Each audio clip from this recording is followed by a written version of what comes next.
终于倾尽义气。杨警官，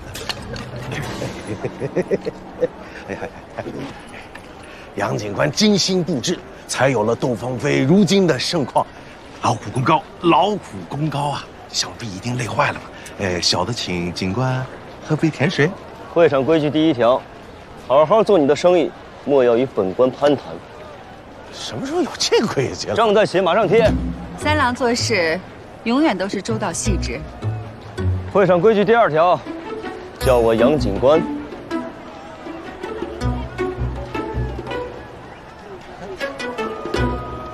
你叫我爷呀？怎么了？哎，背着什么东西啊？是我们之前准备去参加窦芳菲用的丝。这现在还有什么用？咱也去不成了。您说了，虽然我们去不了窦芳菲的会场，但是我们可以去山下摆摊啊。只要有人能看到，就不算是白费心血。季莹莹说的，不是你忘了她当初怎么耍咱们的了啊？你怎么还信她呀？你知道我为什么来找你吗？是因为我觉得你和别人不一样。啊？你表面看起来纨绔不羁，但实则内心善良，为人仗义。好像是我看错了。有事说事，你别走啊！哎，啊，不就是窦芳菲吗？爷去就是了。但是爷才不要在外边摆摊呢，要去咱们就进去。可是我们没有入场文书啊。爷这张脸不就是入场文书吗？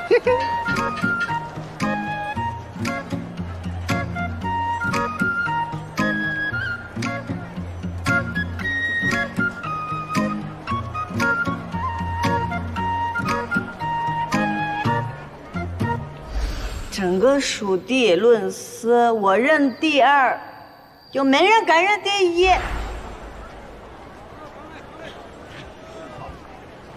这天字1号摊位，可以算是这窦芳菲当中最好的摊位。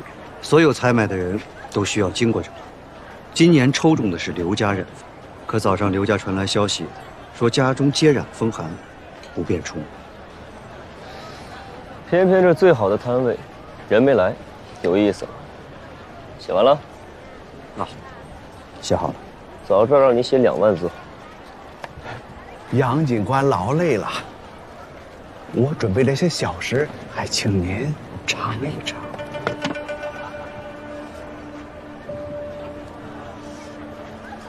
这刘家摊位空着也是空着，杨警官，把它让给我吧。哎，杨警官，把这儿有一枚玉麒麟，就是不知能否和您私下一起简评探讨一番啊？你想要这刘家的摊位，你也想要这刘家的摊位。是。诸葛，你带着他们找一个小心的地方，好好看看，对比一下，明白吗？好，去吧。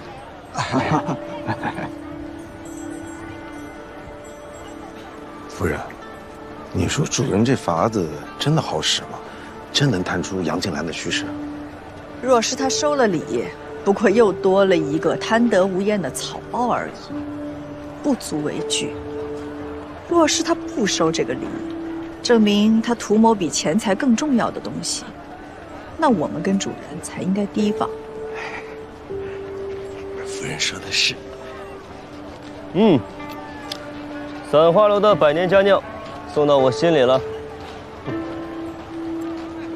公然受贿，这杨静兰是疯了吗？他越贪，对我们越有利。不错不错啊。哟，极品的玉带牡丹啊，怎么说也得价值100斤了吧？花掌柜，有心了。杨警官喜欢就好。把这份牡丹送到我书房里去。是。杨警官，您这牡丹花都送到书房里了，那这空着的摊位，诸葛啊，安排人摆些茶水，放些草席，给路过的人歇脚饮茶。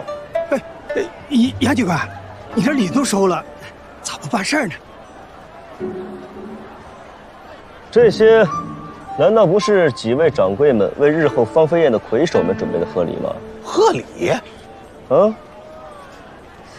怎么又牵扯到摊位呢？难不成是在当面行贿本官吗？诸葛，行贿是什么罪名啊？轻则杖刑，重则处死。重则处死啊！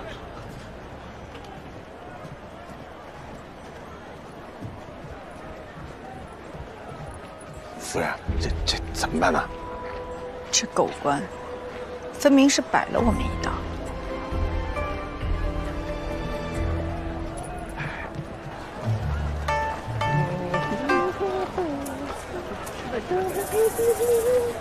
下午能行吗？要不咱们还听莺莺的，出去买吧。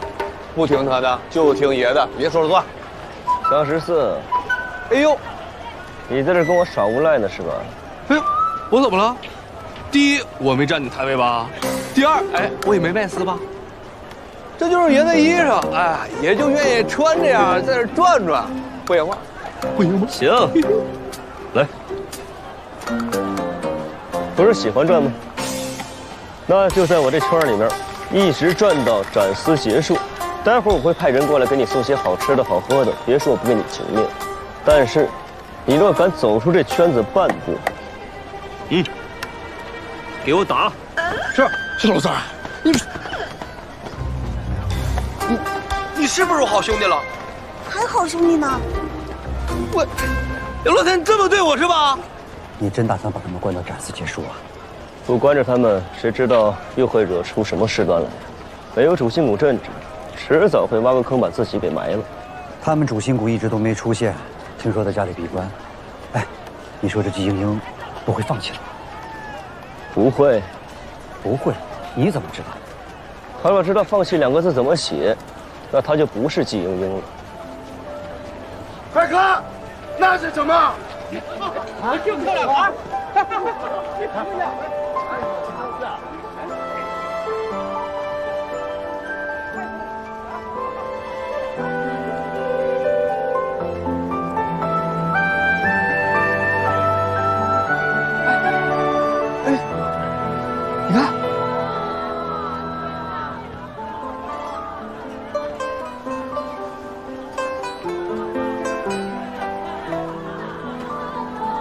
花自天降，风自西南。喂，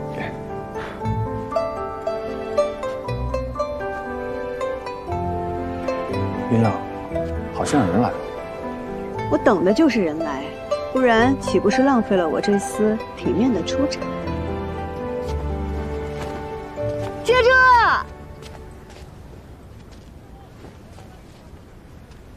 原来是季娘子。杨警官也来观景。季爷爷，你搞什么名堂的啊？我既然不能参加斗芳菲了，那这些丝便没用了，我就把它做成了花球解闷儿，扔着玩儿。杨警官，这不犯法吧？谁说不能参加斗芳菲？这丝便没用了。这位小娘子，请给我染这种颜色，我们现在就可以下订单。这丝是新色吧？之前未曾见过。不错，这是我季家染的新色，美人既醉，朱颜驼歇，此色名唤朱颜驼。既是新色，需登记造册，如未登记造册就售卖。季小娘子，你这是要吃牢饭的。我何时应了，现在就要卖啊！能登记造册的新色，需配方稳定，光泽恒久。你这新色也未验过，不会是一时偶尔染出的杂色，昙花一现吧？诸位，现在就下订单，是不是太草率了些？既然诸位有疑，不如季娘子先接了我杨家的订单吧。武旦朱颜驼，登记造册1个月后交货，价格另议，这是定金。杨夫人不签订单，先交定金，不怕英英不认账？我们杨家哪里就缺了这点东西？季娘子有此才华，哪里又只看得上这点东西？形式而已。杨警官，不会连这点小小的要求也拦着不让吧？你们一个愿打一个愿挨，与我何干？多谢杨夫人厚爱，英英定不负所托。不卖而招摇，不造册而预定。杨警官，这不合规矩吧？是啊，确实是坏了我定的规矩了。季娘子把这花球撒的是满场都是，破坏了会场的整洁，需将会场打扫干净才是啊。杨警官放心，我定将会场上那些肮脏的玩意儿打扫得干干净净。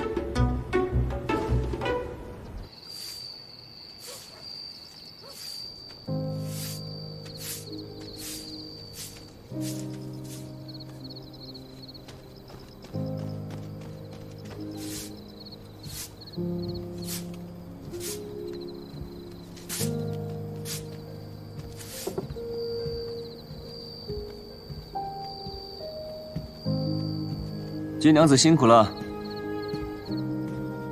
你怎么还在这儿？季娘子还没打扫完毕，我自然要留下来监督你。那杨警官好生看着，不要诬赖民女没有打扫干净。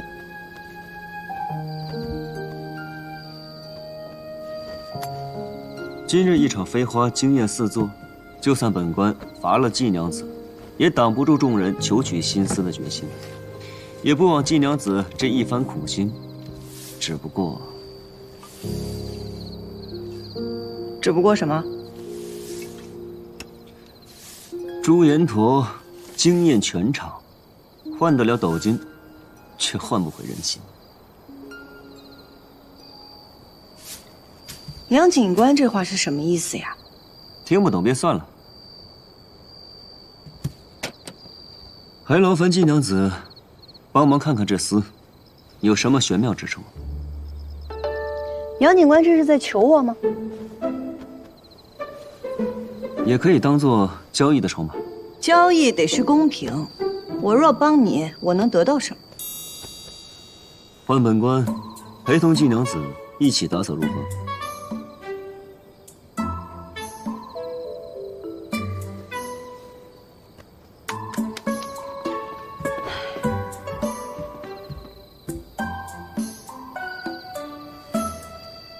这丝我找人看过，名叫玉皇丝，应该是个赝品。从色泽上来看，与真正的玉皇丝没什么区别，只是手感上有略微的不同，他们不敢确认，所以请季娘子帮忙鉴定一番。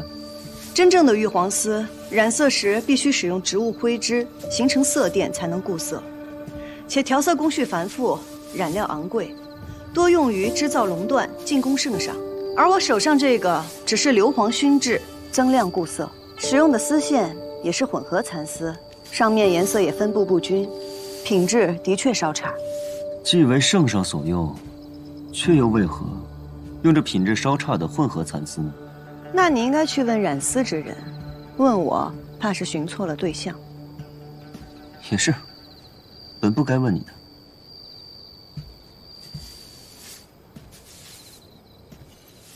杨警官方才问我那话是什么意思？哪一句啊？本官说的话可多了。人心。人心。人心，亦如这落花，无常势，无常形，因风而起，随风而去，风停花落，聚散无痕。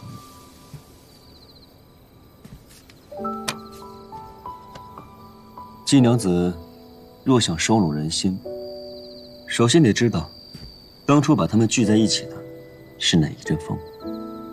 杨警官骂我只有买卖没有人情，大可不必这么委婉。难道不是吗？你缺过钱吗？君子爱财，取之有道。你被逼入过绝境吗？绝处逢生，宁折不弯。哼。警官审我，但我做不到，我只能唯利是图，小人行径。切！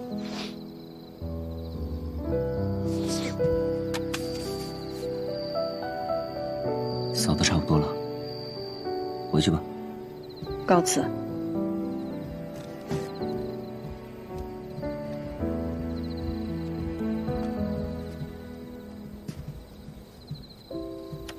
哎，你们说我阿兄和杨大郎比怎么样？比什么？比身高吗？那杨敬山赢。比才华。杨敬山可是一州警王。那比人品和风度，阿兄总赢了吧？比人品，你阿兄赢了。杨警官，请坐。哼，你来干什么？上次的事也还没找你算账呢。昨日闲来无聊，在山中抓了这个，本想送给我的好兄弟们，但是吧，好兄弟，好兄弟，好兄弟，你最好。哎，这是你们今日要卖的。杨警官想知道？说说吧，我要付出什么代价？今日芳菲宴，蜀锦人家共襄盛举，自然少不了这争魁首的。让一下，让一下，让一下，让一下。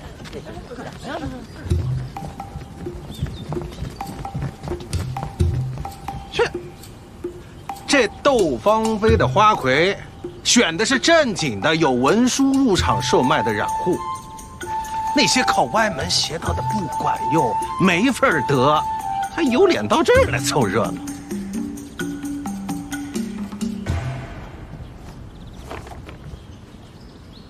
本次窦芳菲盛会第3名，共售卖170贯。王氏染坊王掌柜。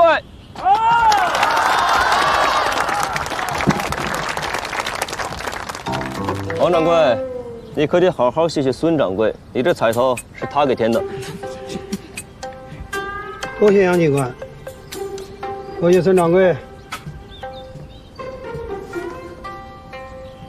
窦芳菲盛会第2名190贯，孙氏染坊。这不巧了吗？孙掌柜，你这彩头啊是王掌柜给填的，你若是不喜欢，大可把你的玉麒麟给换回来。喜欢，喜欢。谢谢杨警官。谢谢王掌柜。诸位，本次窦芳菲盛会的魁首共售卖230贯。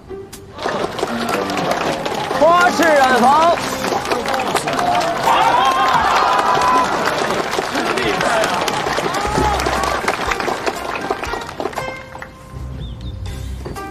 黄掌柜，这也算是物归原主了。谢谢杨警官。这牡丹太小，再说了，本官也不喜花草，花掌柜下次送礼可要多花些心思了。还有啊，其他的掌柜们也请放心，你们所添的彩头，稍后会逐一还给各位。哦，对了，顺便说一句啊，飞花会的季娘子，他们没有入场文书，不能算作在内。不过，他们的朱颜驼总共售卖了多少来着250贯。250贯。这250贯，这比魁首娘子我知道。这是飞花会是什么呀？哎，诸位，来呀！我们飞花会是由幻花染坊、落霞染坊、映溪染坊、流月染坊等联合成立的新行会。虽成立不久，但亦有壮志。我们立志做这益州城最好的染户，还望各位前辈多多指教。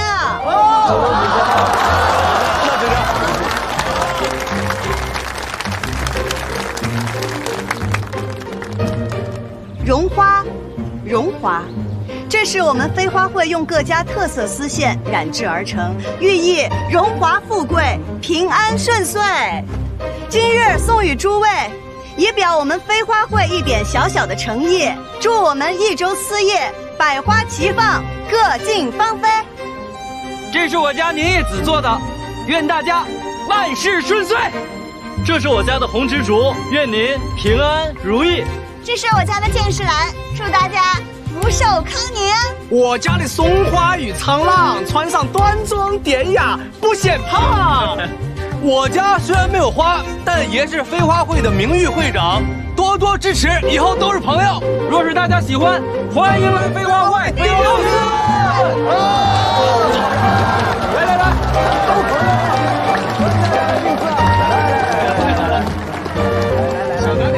多谢杨警官锦上添花。来，祝大家富贵荣华，平安顺遂。你们分一下。来，记住啊，我们是飞花会，需要订丝就找我们飞花会。你怎么了？来，平安顺遂，富贵荣华。哎，你们还要吗？你们有吗？是主人来看咱们吗？蠢货！主人不是来看咱们的，他是来看金英英的。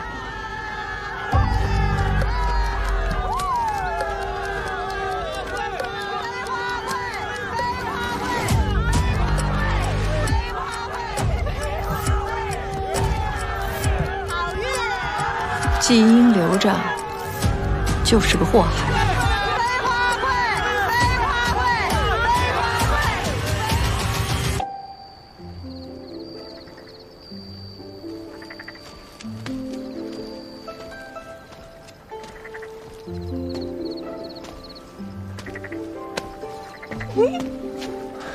莹莹，对不起啊，我来迟了。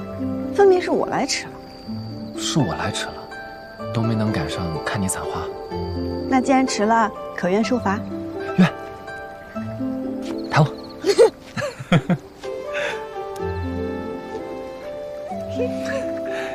以此为契，那日后的几十年，你就慢慢赔给我呗。赔。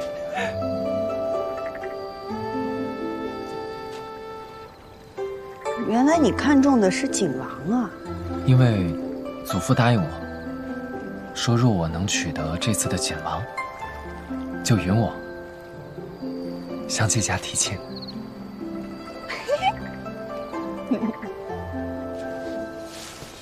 怎么还没有放飞就灵验了呢？莹莹，能放起来？啊，放。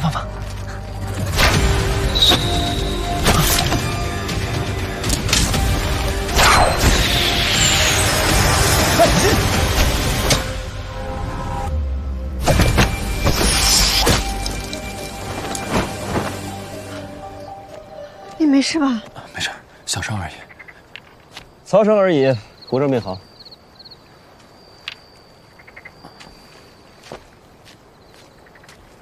多谢杨警官出手相助。多谢杨警官。不必客气，我这么做呢，是为了日后有个丝线的找人帮我看一看，便好意思开口了。杨警官怎么知道我们在这里？你觉得谁会害你啊？花掌柜，今日在芳菲宴上，我狠狠地削了他面子，除了他，我想不到别人。明明是我在问你，怎么变成你问我了？你怎么知道他要害我？我在那会场上看他神色不对，也留了心。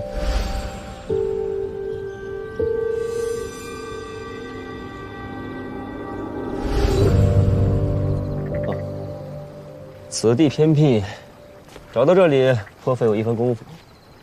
早闻赵二郎君以季娘子情投意合，青梅竹马，今日一见，果然如此啊！杨警官，好眼光啊！待我跟英英成亲之时，你我兄弟二人定要多喝几杯。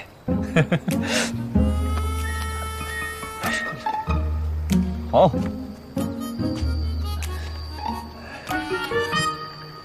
今日我飞来横祸，可全靠了杨警官在芳菲宴上的顺嘴一提。杨警官不会不管了吧？季娘子此言差矣啊！别忘了是谁让我锦上添花的。可是那花掌柜都要杀人了，这明明就是对您不服啊，对您威严的挑衅。人命关天的事儿，归县令管。杨警官若是不想插手，又何必出手相救？你笃定了我会帮你？请您为民做主啊，杨警官。若是你能帮助民女，那民女日后定为您效犬马之劳。只怕这日后啊，季娘子又有许多的推诿之词啊。天色已晚，赵二郎君不如带着季娘子早点回去吧。哎，啊，季娘子是不想让赵二郎君送，让本官亲自送你也可以。不必，我们走。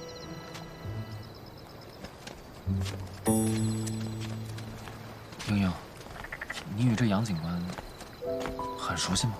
我与他相熟是因为有事相求，我与你相熟是因为我想与你相熟。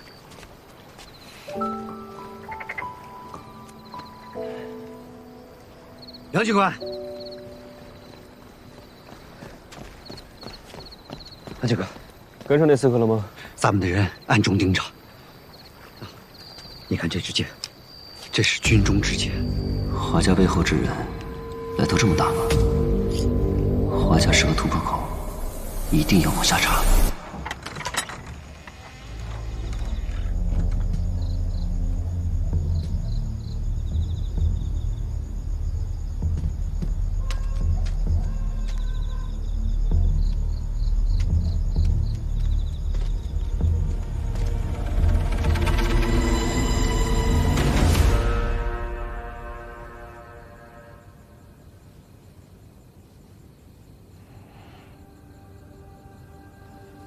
本事没长，胆子却越来越大了。娘子息怒，我只是想替娘子收拾季英英那个祸害。贿赂我的人，做我不知道的事，你是为谁？用得着我说吗？娘子，可有留下什么把柄？娘子请放心，事前都与他们说好了，无论刺杀成败，都让他们躲到别院去，今日莫再露面了。哼，一个根本分不清谁才是他真正主人的人，我留之何用啊？娘子慈悲，留了他个全尸。我愿为娘子做牛做马，绝无二心，还请娘子明察。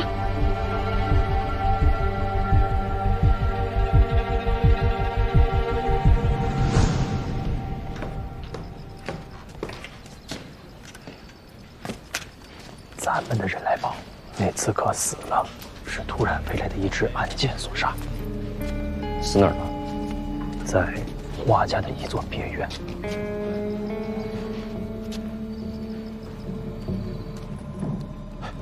夫人，夫人，你回来了，怎么回来这么晚呢？主人说什么吗？你脸色怎么这么难看啊？夫人，你倒是说句话呀！你说句话，要不然我害怕。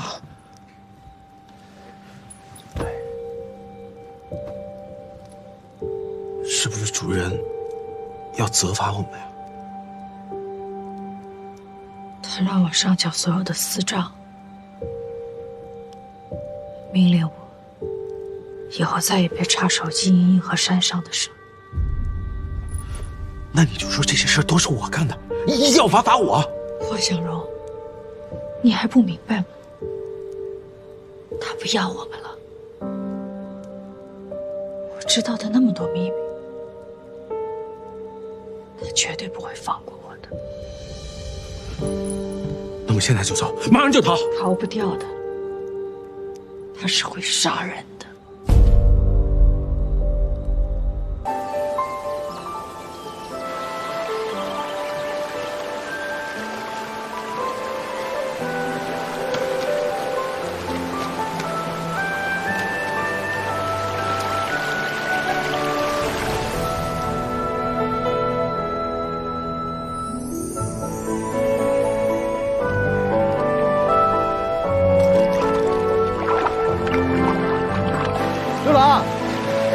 看到你夫人在喊你快点回家吃饭呢。哎呀，你莫催，慢光出细活啊！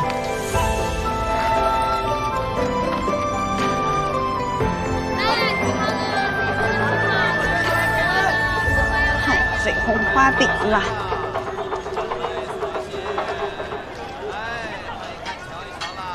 晋娘子，我家娘子请您一叙。你家娘子是牛将军之女，牛五娘子。我与你家娘子毫无交情，她为何要见我？我家娘子见您在芳菲宴上送的绒花十分喜爱，想要请您按照我家娘子养的真花仿造一批，不知您能不能接？那我得先看看那些花。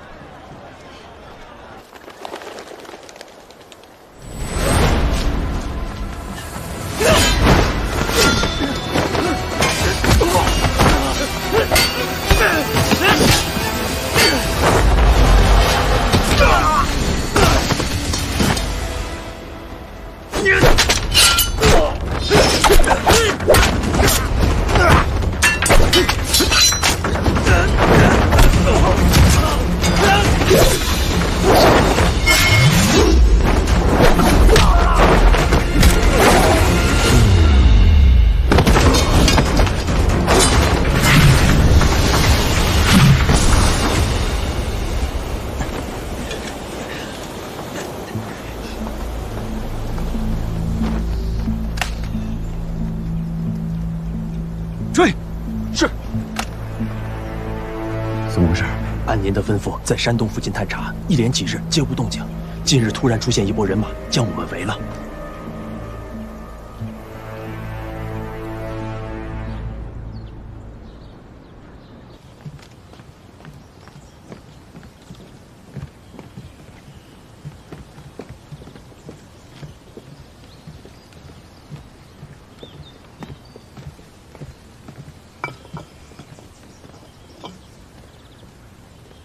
娘子，晋娘子来了。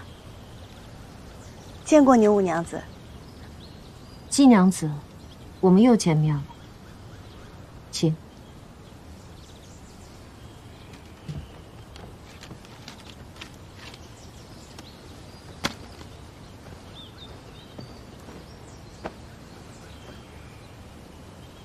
其实我很早就想与晋娘子一见了。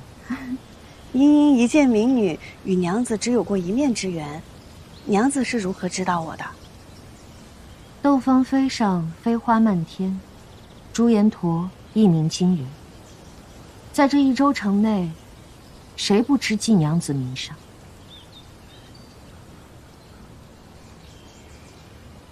其实我很羡慕晋娘子。羡慕我？牛五娘子身份贵重，我有什么好羡慕的？我想如晋娘子这般，以女子之身成就一番事业，向我阿耶证明，女子并不是只有嫁人这一条出路。娘子好志气，娘子定能心想事成。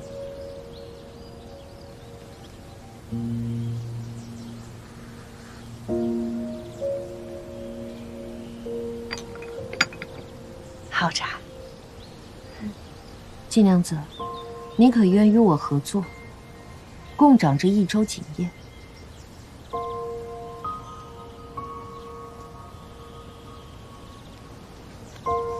我知道晋娘子与赵二郎君两情相悦，却受赵家阻挠。我可成就你与赵二郎君的一纸婚姻，亦可让季家重回你阿耶在世时的荣耀。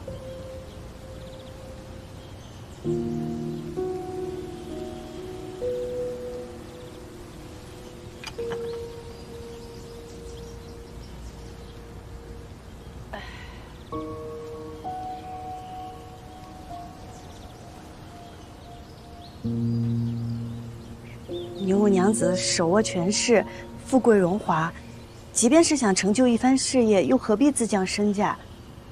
都说伤者为鉴，殷殷实在难以相信娘子的一番言辞。晋娘子是一个谨慎之人。好，那我便带季娘子去看，我所求为何？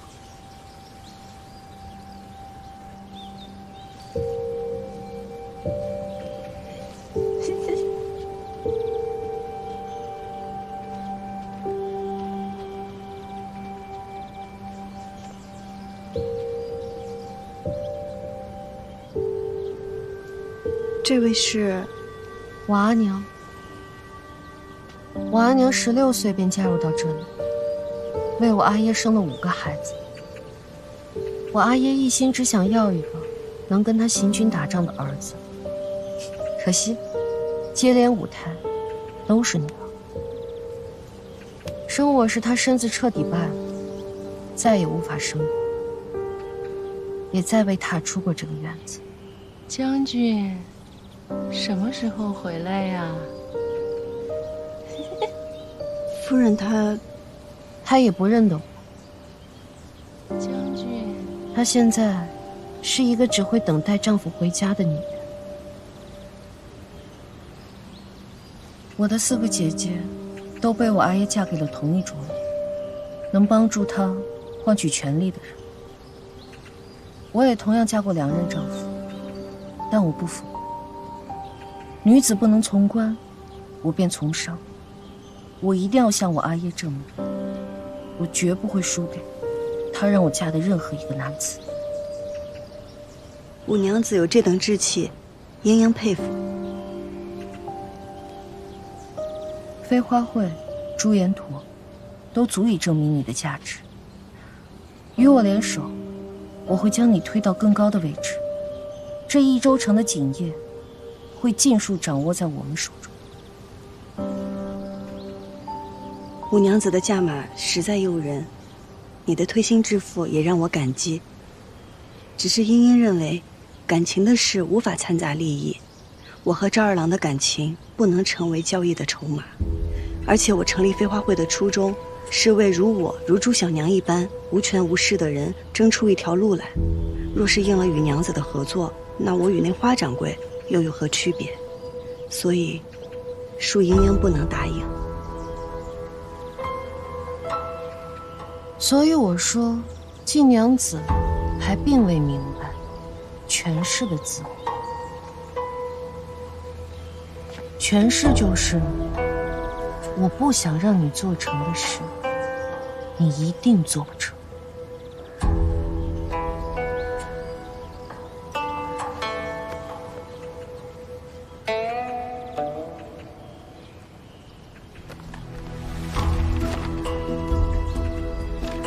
登记造册的文书不是应当送往长安了吗？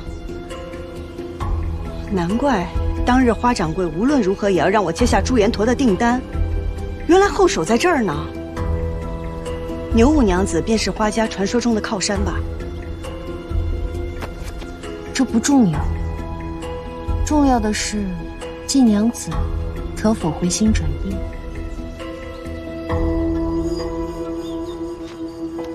茵茵心意已决，谢牛五娘子厚爱。天色不早，告辞。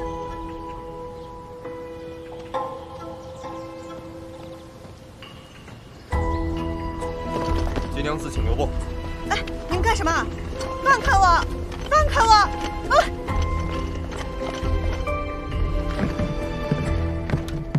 哎！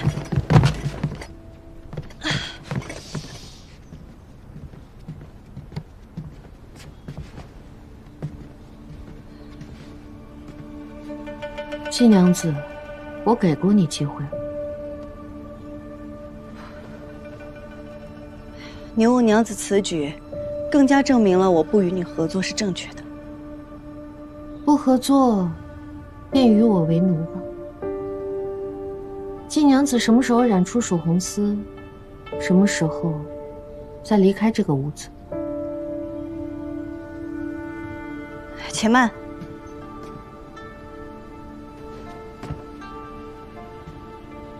现在后悔，已经迟了。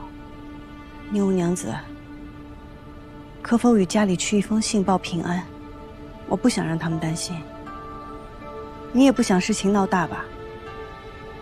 小门小户没处闹，可国舅爷还在我们飞花会呢。给他支笔。是。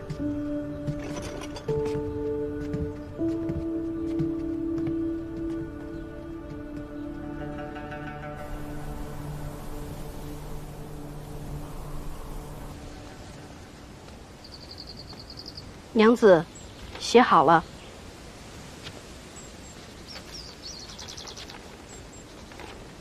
阿兄阿娘，我打探到，益州城300里外发生山石崩塌，造册文书被堵在那里。我租了马车，亲自去取造册文书。时间紧急，来不及跟你们细说，望见谅。阿兄阿娘，记得多购些红花饼等原料。朱颜驼用量极大，上次买染料时，孩儿带的钱财不够，多亏了玉掌柜，便付了2贯钱，还望替我归还。阿兄阿娘，勿忧勿念。一会儿送到季家。是。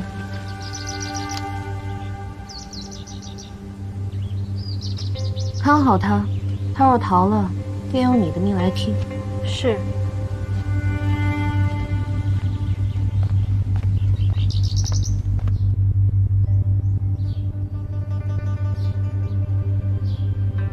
这些都是人属红丝的原料，怎么备得这么齐？你还不干活，磨蹭什么呢？我盯着你呢。想染属红丝，就这些普通的原料，那怎么行了？那你还想要什么？我要楠木烧的锅灰8两，长在山石中的茜草1斤，清晨缀满露珠的红花3斤半。就这些吧。你可别想耍什么花招！还不快去！耽误了染丝，你负得起责吗？你等着！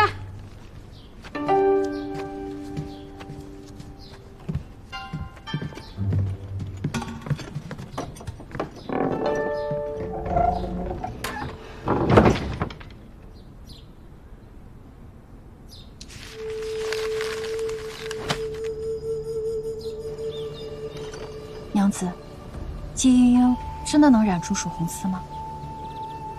她能染出就用她染，染不出就用我们自己染。花掌柜已废，季莺莺不从，山中最近又不太平。即便不是杨静来，也一定有其他人盯上了我们。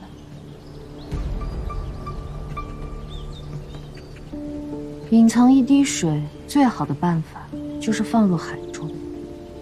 织机本不应该出现在山上，但若出现在井房内，那么谁也不会怀疑。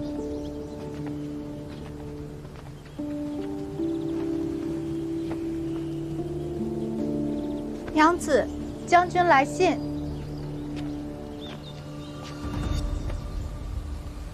你们都下去吧。是。娘子，你看吧，件重要的与我说。是。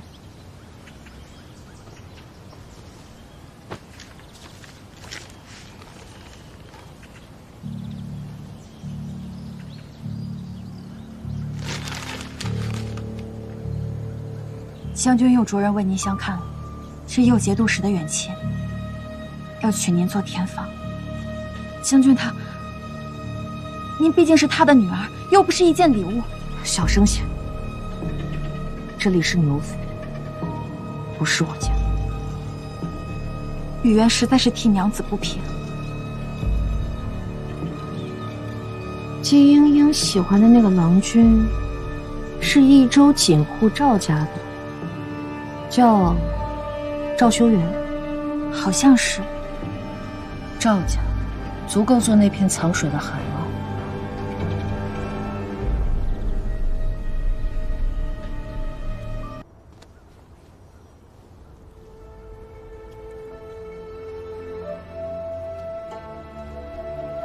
莺莺，别怕，我们现在回来了，这是警官府，他不敢来这儿抓你。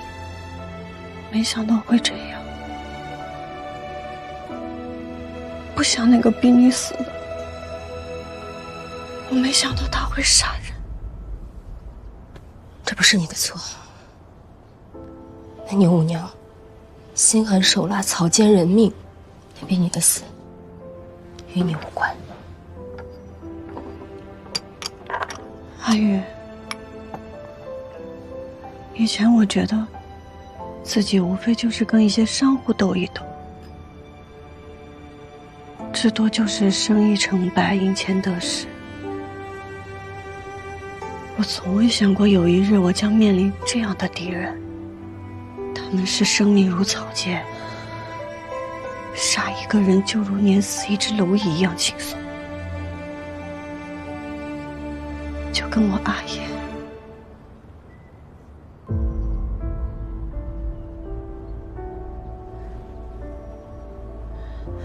对了，这事没有告诉阿兄和阿娘吧？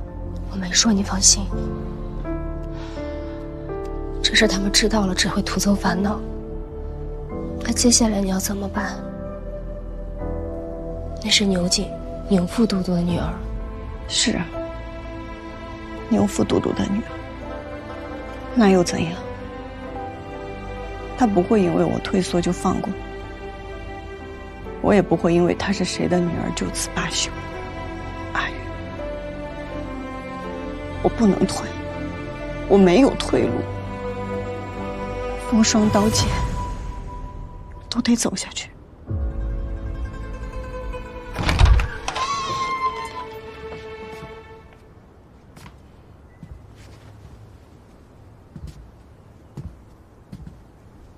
杨警官既然救了我，我也不会食言。你想问什么便问吧。那你们聊。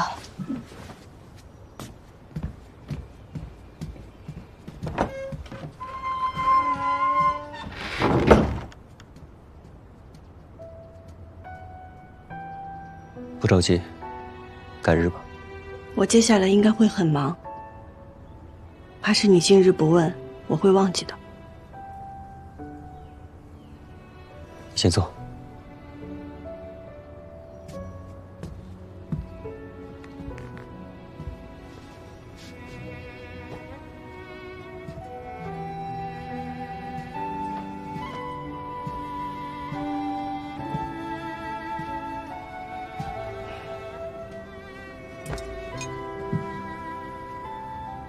你阿爷的事，我大力听说了原委，仔细推敲，整件事的疑点为时不少。堂堂景王，有的是谋利的手段，何必犯下这欺君罔上的罪行？这些，你可曾想过？但想过又如何？家道中落，我阿娘重病，光是谋生，便要用尽全力。即便我知道我阿爷的死另有隐情，我又能做什么呢？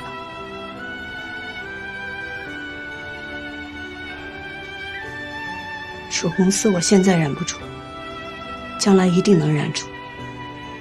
如此，也能报你救命之恩了。杨某，拭目以待。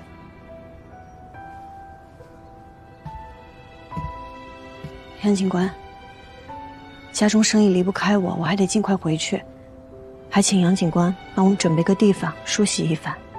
好，我让人给你安排。多谢。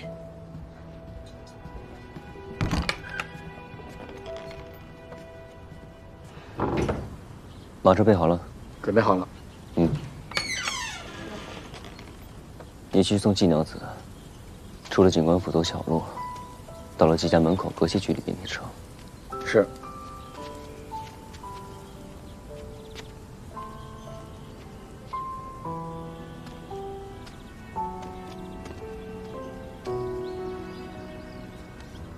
多谢。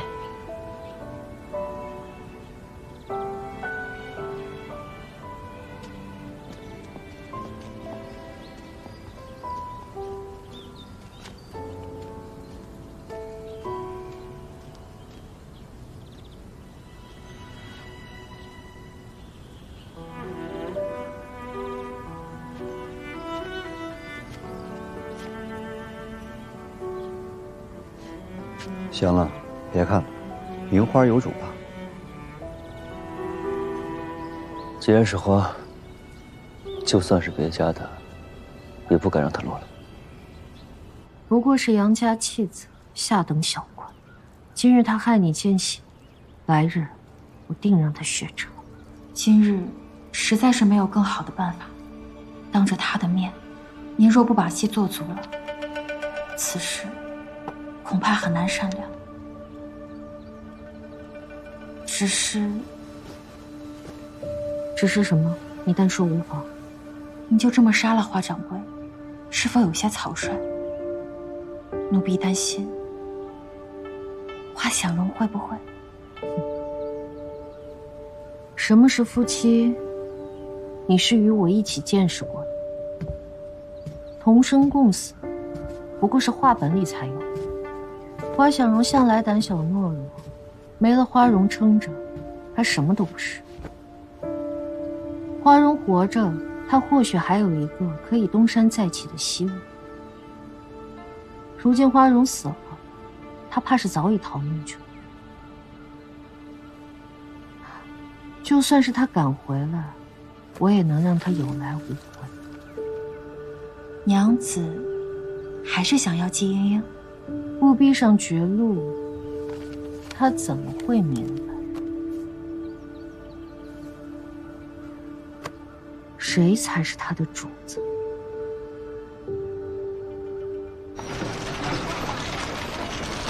好，请。季娘子，到了。听说这朱元陀没能登记造册，我这订单也签了，定金也付了。你们季家这不是害人吗？还钱！还钱！我们等不了这么多。诸位，且再等一等，莺莺已经去取造册文书了，实在是对不住。还等什么呀？直接闯上去，拖他们去见官。走，见官去！见官！走！住手！见官去！见官！莺莺，哎，金过来了。诸位，有什么话慢慢说。文书拿到了吗？贵叔，先把阿娘扶进去休息。阿娘放心，我来应付。金英啊，当着这么多掌柜的面，你说句实话，朱元陀是不是没能登记造册？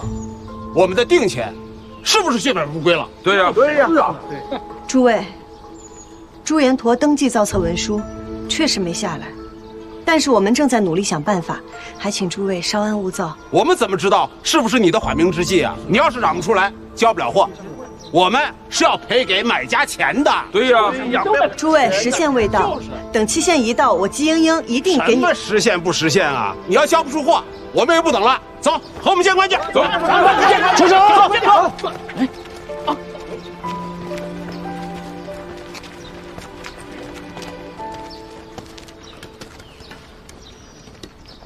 朱元陀尚未登记造册，浣花染坊接了大量订单，所收定金不菲。为了维护各位掌柜的自身利益，杨警官特请孟县令派遣衙役协同办案，将季家一干人等就地羁押，任何人不得出入，以慰民心。金娘子，可有异议？交货时日未到，我季家便不算违法，也不算违约。只是，也不能不让我们出去采买换丝吧。杨警官说了，需要什么尽管拿钱拿银子，他会派人帮你们采买。如果需要西边换丝，也会派人帮你们送到浣花匕首。多谢杨警官。行了，诸位都散了吧。杨警官定不会让他跑了的。我不走，我不相信，我在这儿盯着，谁跟我一起？我都跟不走，一起走，不走，不走。好啊，杨警官还说了，如果有人趁机生事，也定不轻饶。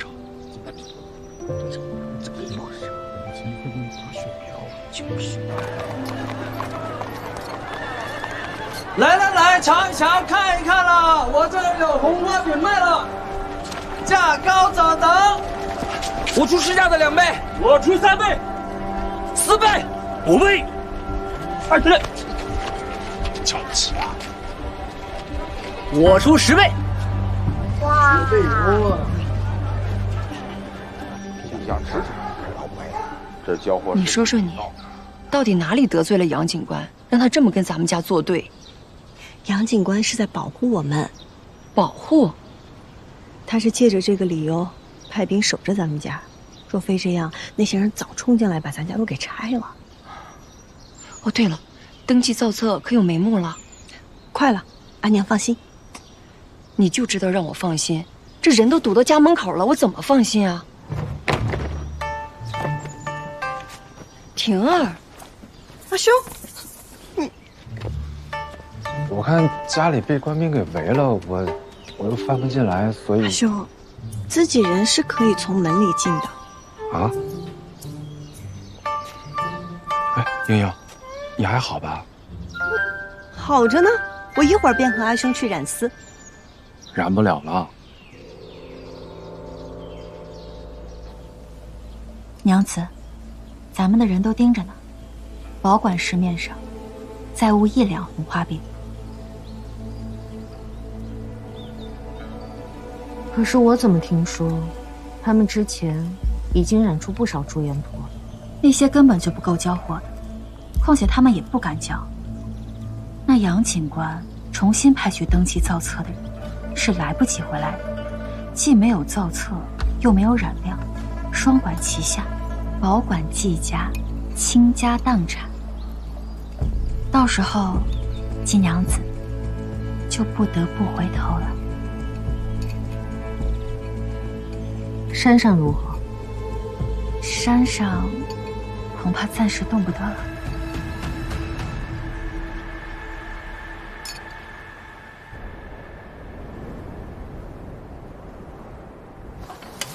是啊，怎么不见了呢？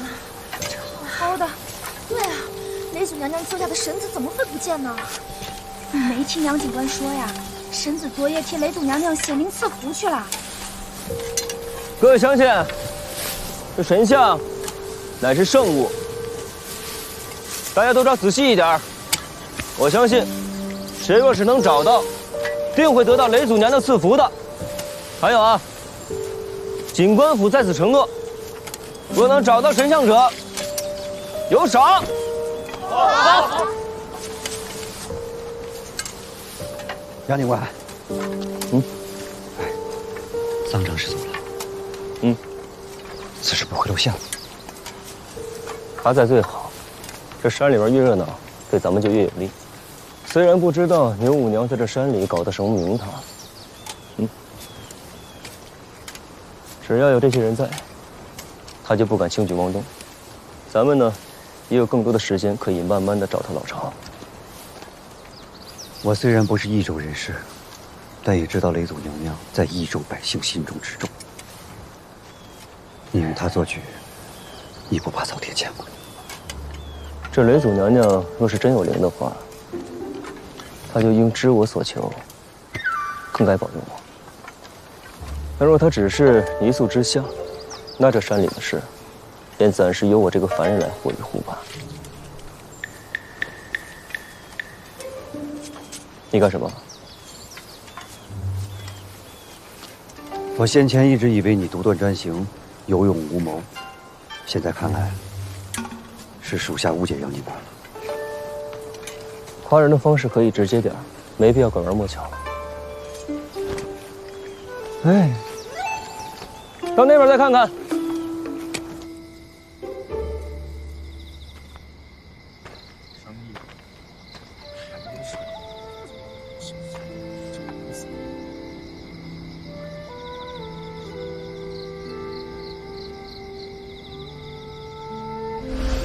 是不是我拿了这个，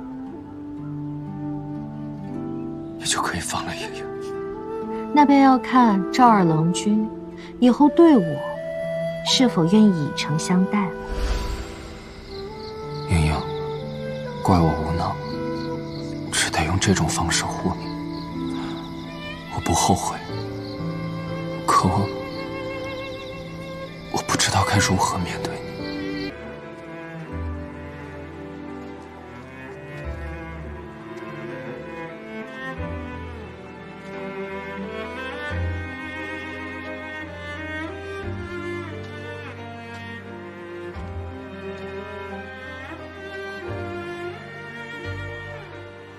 宁武娘跟我说，你们要成亲了。我要你亲口告诉我，这是真还是假？日子定在了月尾。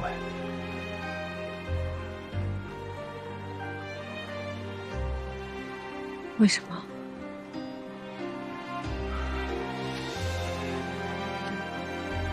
尤五娘对我一见倾心，祖父知道了，便去牛家提了亲。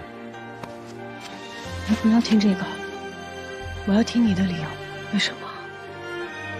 但是郎君要是出尔反尔，破镜重圆，那我便无法手下留情了。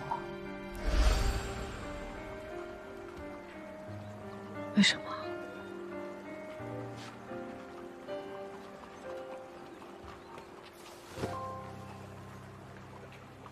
那日我去见你，是因为我知道他囚禁了你。你都知道？我知道，可我却一点办法也没有。所以你娶牛五娘，是害怕我受到伤害。我知道他不会放过我，但我也绝不是任人宰割之人。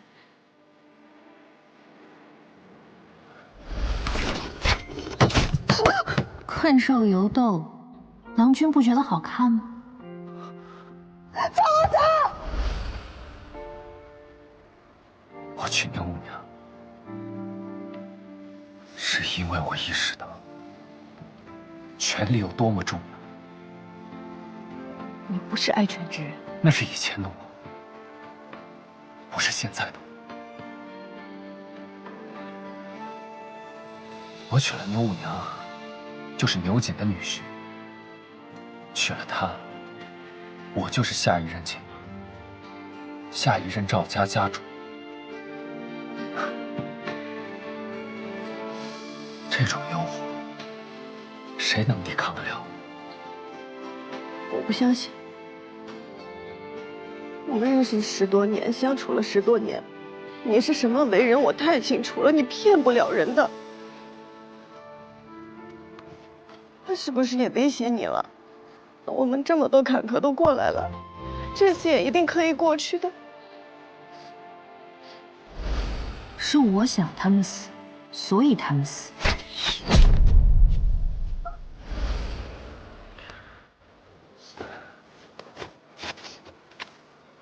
他是威胁我了，但是我放弃你，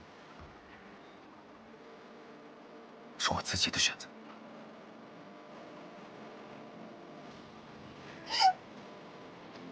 不要放弃，我们努力了这么久，好不容易可以在一起了，不要放弃，为什么要轻易放弃？不要。季莹啊，也许我们的情感并没有你想的那么重要。你要强，好胜，你不想放弃，也许仅仅是因为你从小到大就没输过。你再说一遍。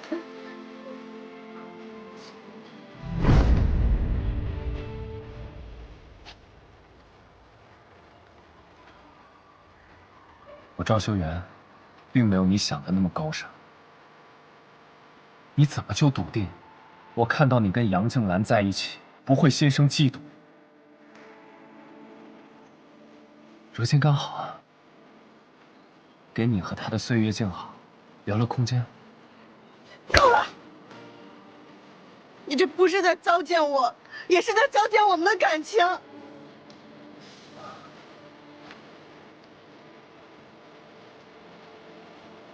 赵修元，是你放弃了我，不要扯这种卑鄙的理由。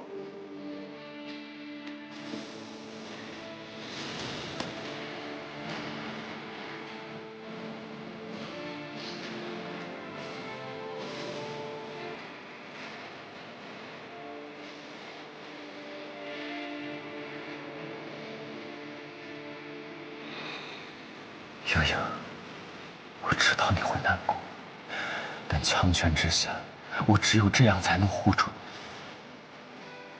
你。给我些时间，终有一日，我会握住权势，不会再让任何人伤害你，包括我自己。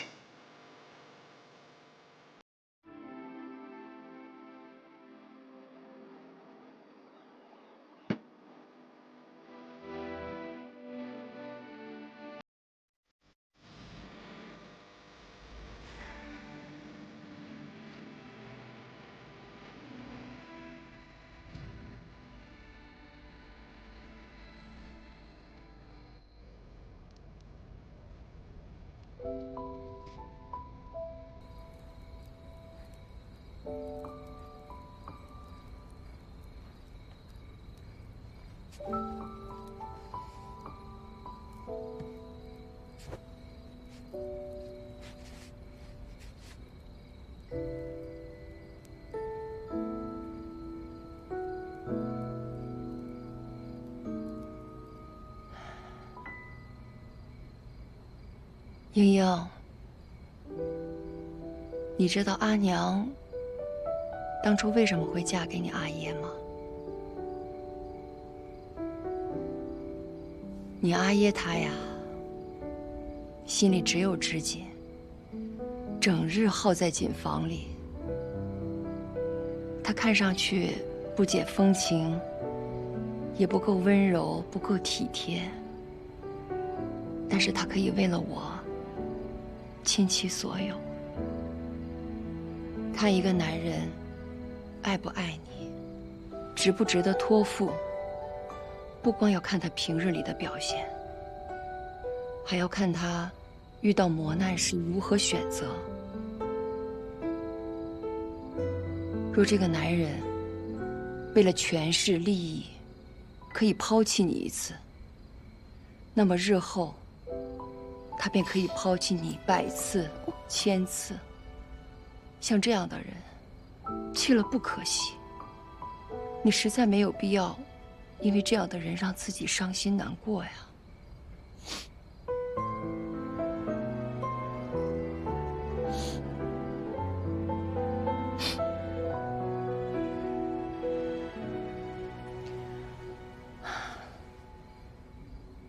傻孩子，哭吧，啊！想哭，你就痛痛快快地哭出来。哭过之后，就把该忘的人忘了，再好好过日子，好不好？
看你这样子，昨天晚上没回去啊？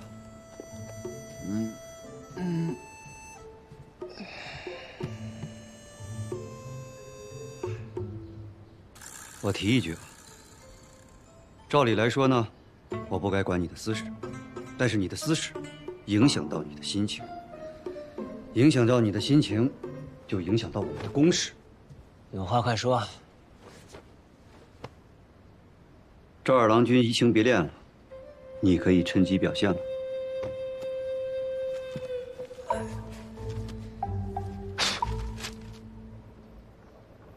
你是不是不曾喜欢过一个人？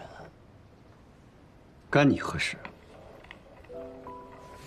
你若真心喜欢一个人，便会感他所感，知他冷暖，忧他疾苦，愿他欢愉。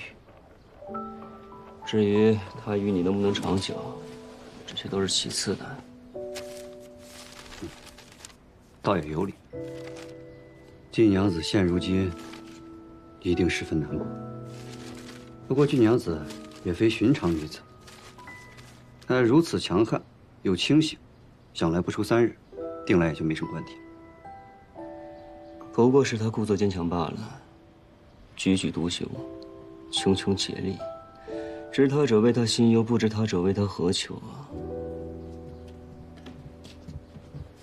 杨警官，咱们的人在牛府外盯了几日，牛府今日有人到山上去了，是密林中一处隐秘的山洞，里面亮着烛火。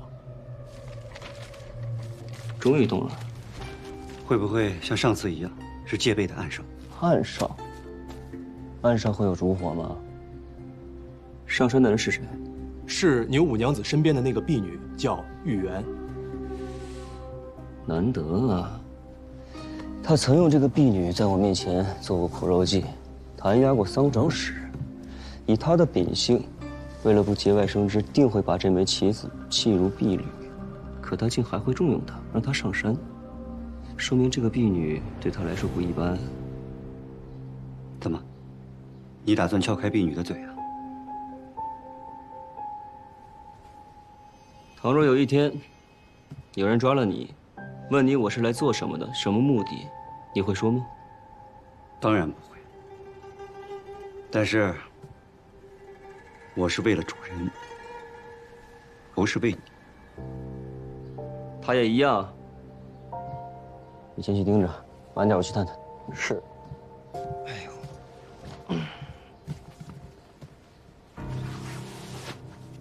那你现在打算做什么呀？私事未了，没心情做公事。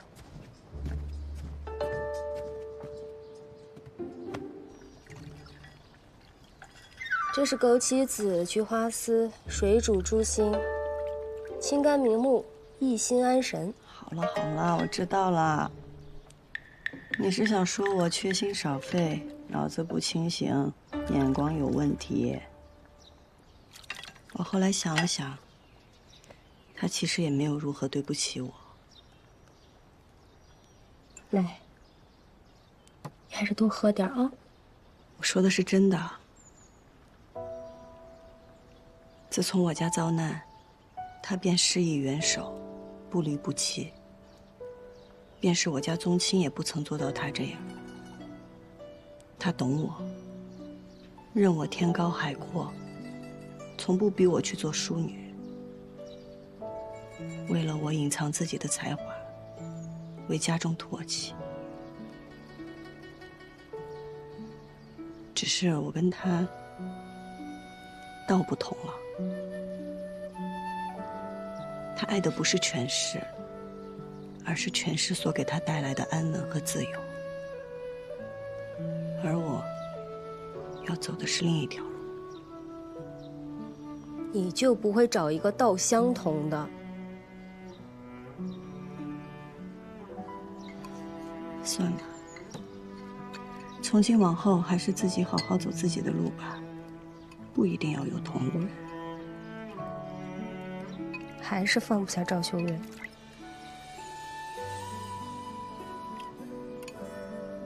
我与他相识相知这么多年，哪能说放下就放下？但谁说放不下就不可以继续往前走呢？如今飞花会因为朱延陀名声大噪，正是乘胜追击的时候。我在想下一步该如何？染丝只是景业的一小环，还是得致敬。停！那小子说的对，生意才是医你的良药。谁？